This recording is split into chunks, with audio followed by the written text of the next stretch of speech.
의학박사 서재걸의 아주 궁금한 몸 이야기. 남성은 사실 생식 능력에 한계가 없습니다. 김용원 선생님, 어떤 비밀이 있기에 고령에도 이런 일이 가능한 걸까요? 저도 53세의 딸을 얻었습니다. 여러분, 진짜 사나이가 되려면 삼가하라. 안녕하세요, 서재걸입니다. 최근 배우 김용건 선생님이 무려 76세 나이에 곧 아이 아빠가 된다는 소식이 알려졌죠. 76세 그 어려운 확률을 뚫었다는 사실에 많이 놀라셨을 텐데요. 하지만 이론적으로 불가능한 일은 아닙니다. 여성은 가임기가 있고, 그래서 우리가 갱년기 또 완경기라고 얘기를 하고 있죠. 근데 남성은 사실 생식 능력에 한계가 없습니다. 나이가 들어도 확률이 떨어지긴 해도 제로가 되진 않는다는 얘기죠. 우리가 잘 아는 공자께서도 아버지가 70세에 16세 아내 사이에서 태어난 늦둥이였거든요. 여러분 잘 아시는 찰리 채플린도 73세의 아들을, 저도 53세의 딸을 얻었습니다. 네, 제가 제일 어린데요. 네. 그래서 여러분들도 다 희망이 있다는 얘기를 말씀을 먼저 드리고 싶고, 젊은 부부들이 난임과 불임으로 고생하는 경우를 저는 또 병원에서도 많이 보고 있는데요. 하지만 김용원 선생님, 찰리 채플린 등은 어떤 비밀이 있기에 70이 넘는 고령에도 이런 일이 가능한 걸까요? 그 비밀은 정자의 활동성과 남성 호르몬 테스토스테론에 있습니다. 근데 여러분이 무심코 했던 습관이 이 정자의 질을 떨어뜨릴 수 있다는 얘기죠. 여러분, 매일 밤 홀짝거리는 그 남자의 술 한 잔이 정자를 망치고 있는 경우가 있고요. 일주일에 4일 이상 차곡차곡 술을 마신다면 여러분의 생식 능력에는 이미 빨간불이 켜졌는지도 모릅니다. 알코올이 호르몬이 지나다니는 길을 결국은 좁히기 때문이거든요. 여러분, 진짜 사나이가 되려면 사우나를 삼가하라. 자, 사우나를 즐겨하는 것도 정자수를 감소시킬 수도 있습니다. 고하는, 왜 여러분들이 이런 건 많이 아시잖아요. 체온보다 2도 정도 낮아야 돼서 정자 생성이 원활하기 때문에 우리가 좀 차게 하는 게 좋다, 남성들은 그 얘기를 하죠. 남성분들이 또 주머니에 휴대폰 같은 거 넣을 수 있죠. 그래서 전자파를 아주 가까이 접근할 수 있도록 만드는 것들을 좀 삼가하시는 게 좋겠고, 노트북도 무릎 위에 올려놓고 오래 사용하지 않는 게 좋다는 말 들어보셨죠? 다 음낭에 주변 온도를 높일 수 있기 때문입니다.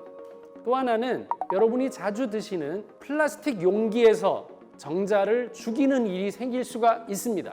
플라스틱에서 발견되는 화학물질 대부분은 호르몬하고 유사하게 생겼습니다. 따라서 이 환경 호르몬이 정작 있어야 될 진짜 호르몬 자리에 대신 결합을 하고 있게 되면 제대로 된 작용을 하지 못하고 오히려 교란시켜서 내가 원치 않은 다른 작용을 하기 때문에 남성 호르몬 작용도 떨어지고 여성 호르몬 작용도 떨어질 수가 있습니다. 그래서 여러 가지 음식이라던가 용기라던가 이런 것들도 한번 살펴볼 필요가 있습니다. 반대로 정자의 질을 높이는 방법은 없을까요? 자, 사랑을 자주 할수록 정자 질이 좋아집니다. 그 이유는 이 정자가 나오게 하기 위해서 우리가 조건이 있습니다. 첫 번째는 호르몬이 있어야 되겠죠. 그리고 그 호르몬을 만드는 음식들도 우리가 섭취를 해야 되거든요. 그리고 그 호르몬이 지나가는 혈관도 좋아야 된다는 얘기죠. 이게 어느 정도 한 번씩 이 호르몬이 나와서 지나가야 우리 몸의 혈관도 변하고 염증도 없앨 수 있는 기회를 제공받을 수 있는데, 금욕기간이 너무 오래되면 그 호르몬이 나온 기회가 너무 없었겠죠. 그래서 나이가 들어서도 규칙적인 성생활을 하고 있다면 테스토스테론 농도가 떨어지는 속도를 늦출 수도 있습니다. 근데 안타깝게도 나이 들수록 정자수와 남성 호르몬 분비가 감소하면 전립선에 문제가 생기게 되는데요. 이런 말이 있습니다. 50대는 50%가, 60대는 60%가, 70대는 70% 정도의 남자분이 전립선 질환을 앓고 있다라고 저희가 얘기를 하고 있거든요. 그럼 전립선에 문제가 생기면 소변을 나오는 길과 그리고 정자가 나오는 길이 결국 같기 때문에 성생활을 아주 편하게 하기가 어려워요. 안 돼!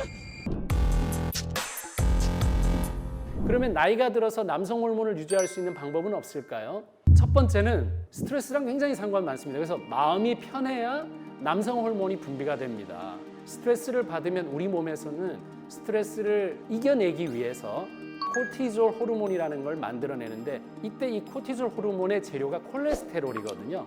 이 콜레스테롤은 코티졸 만드는 재료일 뿐만 아니라 남성 호르몬의 원료이기도 합니다. 그래서 이 코티졸이 나왔는데 스트레스 호르몬 만드느라고 다 쓰면 정작 남성 호르몬 만드는 거에 원료가 부족해지겠죠. 그러면 남성 호르몬을 잘 못 만들어내서 분비가 줄어들 수 있습니다. 두 번째는 살을 빼야 진짜 사나이가 된다. 이건 무슨 얘기냐면 호르몬 재료는 우리가 많이 받아서 호르몬을 만들었는데 호르몬은 반드시 혈관을 따라 지나가게 돼 있거든요. 그러면 이 혈관이 막혀서 못 지나가게 된다면 만들어도 소용이 없는 거죠. 그래서 살을 빼야 된다는 얘기는 혈관을 깨끗하게 만들어야 된다라는 말하고 같은 말입니다. 또 하나는 이런 호르몬이 나오도록 자극은 해야 되죠. 나가 하는 신호가 필요하죠. 그런 자극에는 역시 운동이고요. 그리고 혈관 건강을 망치는 당뇨, 고지혈, 고혈압, 비만 같은 것들을 조심하시고 만약에 이 질환을 갖고 있다면 약을 통해서든 아니면 음식을 통해서건 잘 조절할 수 있도록 여러분들이 하셔야 되겠고 또 평소에 틈틈이 스트레칭을 하고 오래 앉아 있는 습관을 피하는 게 좋겠죠. 특히 남성들 오래 앉아 있으면 생식기 쪽에는 피가 너무 많이 못 가고 고여 있다가 제대로 노폐물 배출이 안 되니까 순환이 잘 안 되기 때문에 결국 스트레칭을 자주 해주는 게 좋겠습니다. 마지막으로는 몸속의 염증을 제거하는 것도 남성 호르몬 유지하는 데 큰 도움이 됩니다. 배우 김용곤 선생님도 긍정적이고 낙천적인 성격으로 유명하신데 이런 성격들이 결국은 혈액의 흐름을 좋게 만들고 또 이 남성 호르몬을 충분히 자극시켰다고 생각이 들고 아들 하정우 씨도 자신의 유머는 아버지한테 배웠다고 말했을 정도로 유머가 있다는 게 여유가 있다는 얘기고 그 유머가 결국은 스트레스가 우리 몸에 영향을 받지 않도록 하는 거거든요. 또 그 연세에도 요리도 직접 해 드시고 평소 산책, 유산소 운동, 또 가벼운 운동 이런 것들을 꾸준히 하면서 살을 빼고 건강 관리를 한다고 알려져 있습니다. 실제 나이보다 중요한 건 어떻게 얼마나 건강하게 사느냐, 어떻게 잘 늙느냐입니다. 이런 작은 노력이 여러분들의 젊음을 되찾아 줄 것입니다. 의학박사 서재걸의 아주 궁금한 몸 이야기 오늘은 여기까지인데요. 알아야 습관이 바뀌고 습관이 바뀌어야 건강해집니다.